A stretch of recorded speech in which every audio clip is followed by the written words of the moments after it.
nakaganto ako kasi yung papel ko. Okay. Kanina sa PUV mga kwento ng Dream Team ni Kuya sa Kapamilya Gold naganap na at nakita na ang kanilang second tandem leg cast challenge. Kung Ate B. saan ginamit yung mga lubid. Yun ba yung binoise over mo kanina? Yes. Yung lubid, may malaking bola, kailangan nilang ma-shoot sa ball sa boxes with points. Papanoorin ba natin? Alam ko na kung anong sunod niyan, kaya panoorin Papanoorin natin. Okay. A-annotate natin. Alam ko Ang na kung hirap ano so Yes. kailangan nilang kunin yung lubid. Tapos i-balance ang bola. Mas mahirap kaya pag malaki o maliit? Feeling mas madali pag ano. Mas madali pag malaki kasi malaking 1 point. Oh yes, mas madali talaga pag malaki.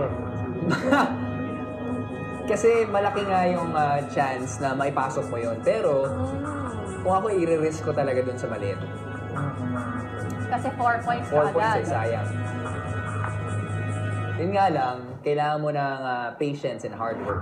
Ba? Ayun. Itong Kiss Yung, sila yung na medyo nahuli last time, pero mukhang okay sila dito mukhang makakabawi.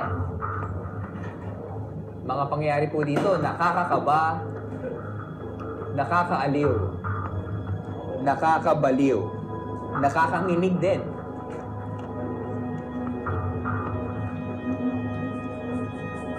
So ano to? Time limit ba to? The most May in time limit, a certain time? Time limit siya. Gusto ng bola, pero dapat, kung ako sa kanila, ginawa nila sa 4 points. May konting diskarte lang yan eh. At Kakapanood lang natin, no? Lahat ng mga tao dito, kahit si Direk